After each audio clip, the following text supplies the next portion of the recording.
ലോകത്ത് കമ്മ്യൂണിസ്റ്റ് രാജ്യങ്ങൾ നിലനിൽക്കുന്നില്ലെന്ന ഭരണകക്ഷി എംഎൽഎയുടെ വാദത്തെ നിയമസഭയിൽ ശക്തമായി തിരുത്തി ജി സുധാകരൻ. ബജറ്റ് ചർച്ചയ്ക്കിടെ മുസ്ലിം ലീഗ് പ്രതിനിധി എം റഹ്മത്തുള്ള ഉന്നയിച്ച ചോദ്യങ്ങൾക്കാണ് സുധാകരൻ മറുപടി നൽകിയത്. കമ്മ്യൂണിസം നിലനിൽക്കുന്നില്ല എന്ന വാദം തെറ്റാണ് എന്നായിരുന്നു ജി സുധാകരൻ പറഞ്ഞത്. ചൈന ഉൾപ്പെടെ 5ഓളം രാജ്യങ്ങളിൽ കമ്മ്യൂണിസ്റ്റ് ഭരണമുണ്ടെന്നും തെറ്റായ വിവരങ്ങൾ തിരുത്തണമെന്നും അദ്ദേഹം ആവശ്യപ്പെട്ടു. നിയമസഭയിൽ സംസാരിക്കുന്നതിനിടെയായിരുന്നു റഹ്മത്തുള്ളയുടെ പ്രതികരണം. ബജറ്റുമായി ബന്ധപ്പെട്ട് സംസാരിക്കുന്നതിനിടെ പ്രതിപക്ഷത്തെ റഹ്മത്തുള്ള വിമർശിച്ചു. ബജറ്റിനെ കുറിച്ച് അപ്പുറത്തിരിക്കുന്നവർക്ക് മനസ്സിലാകില്ലെന്ന് റഹ്മത്തുള്ള പറഞ്ഞു. അവർ ഏതോ കാലത്ത് ജീവിക്കുന്നവരാണ്. പല അംഗങ്ങളും സഭയിൽ നടത്തിയ പ്രസംഗം കേട്ടതാണ്. എന്തൊക്കെ ത്വാത്വികമായ വിശകലനങ്ങളായിരുന്നു ഇവിടെ നടന്നത്. മുതലാളിത്തം കടന്നു വരുന്നതിനെക്കുറിച്ചും ഫിനാൻസ് ക്യാപിറ്റലിനെ കുറിച്ചും അതിന്റെ അപകടത്തെക്കുറിച്ചെല്ലാം ഇവിടെ സംസാരിച്ചു. ഇത്രയുമൊക്കെ അറിയുന്ന ആളുകൾ ഉണ്ടായിട്ടും എന്തുകൊണ്ടാണ് ലോകത്തൊരു കമ്മ്യൂണിസ്റ്റ് രാജ്യവും ഇന്ന് നിലനിൽക്കാത്തതെന്ന് താൻ സങ്കടത്തോടെ ചിന്തിച്ചുവെന്നും റഹ്മത്തുള്ള പറഞ്ഞു. ഇതിനിടെയാണ് സുധാകരൻ ഇടപെട്ടത്.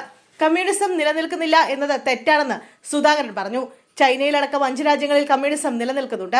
എംഎൽഎ തിരുത്തണമെന്ന് ജി സുധാകരൻ ആവശ്യപ്പെട്ടു. തൊട്ടുപിന്നാലെ താൻ വ്യക്തിപരമായി വിയോജിപ്പ് രേഖപ്പെടുത്തുകയാണെന്ന് റഹ്മത്തുള്ള പറഞ്ഞു.